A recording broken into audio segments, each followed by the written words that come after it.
Il est 13 h heure locale à New York, dans une chambre du Sofitel de Times Square. Dominique Strauss-Kahn y attend paisiblement une prostituée. Au même moment, une femme de chambre afro-américaine, habillée en soubrette, entre dans la suite pour faire le ménage et tombe nez à nez sur un DSK quasiment AWP. D'après la jeune femme, il avait conservé ses chaussettes et portait un masque en cuir noir de type La Crampe. À partir de là, c'est le drame, tout va s'enchaîner très vite. DSK en effet confond la femme de ménage avec la travailleuse de charme qui l'attendait. Tout d'abord, il tape un sprint en direction de la technicienne de surface tout en poussant des hurlements frénétiques qui, selon la jeune Guinéenne, ressemblaient à des cris d'autruche. D'après le New York Post, c'est à ce moment-là que le futur candidat à la primaire socialiste aurait déballé son sboubi à proximité de l'employé afin de l'agresser sexuellement dans la bouche.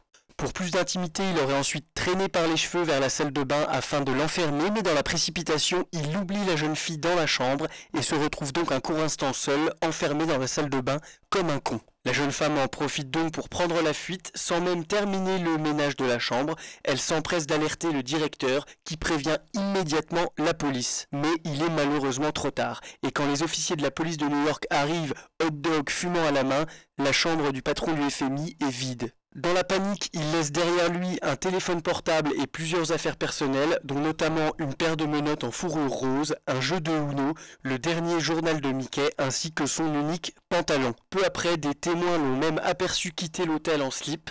Il était légèrement décoiffé, mais apparemment il avait l'air totalement décontracté. On dit même ici qu'il sifflait un air de Johnny Hallyday à tue-tête, tout en faisant mine de rien. Il est parti directement en taxi au KFC le plus proche prendre un bucket de vin avant de se rendre à l'aéroport JFK de New York pour embarquer sur le vol AF23 à destination de Paris. Et c'est juste avant le décollage que la police réussit à intervenir pour appréhender le suspect.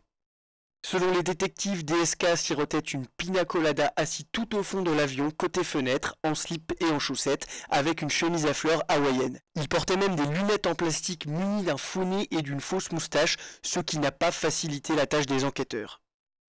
Là, il est emmené sans résistance à la brigade d'unité spéciale de Harlem et sera déféré dès ce soir devant un tribunal pour répondre des charges de 39 chefs d'inculpation, dont notamment séquestration aggravée, exhibitionnisme, harcèlement, violence masturbatoire, coups et blessures par bifle au 3e degré sur personnes issues des minorités visibles, tentative de sgeg de 3e degré ayant entraîné le viol buccal prémédité non consenti avec l'intention de le donner, délit de fuite en sous-vêtements et enfin sifflage de Johnny Hallyday, ce qui est, je vous le rappelle, outre-Atlantique, complètement interdit. Avec le cumul des peines comme cela se fait aux USA, il encourrait 194 années de prison dont 110 ans ferme.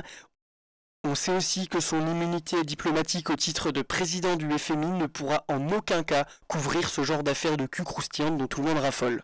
L'ambassade et le consulat sont bien sûr mobilisés en permanence depuis hier soir et tentent de garder le contact avec DSK qui à l'heure actuelle, je vous rappelle, est toujours en slibard.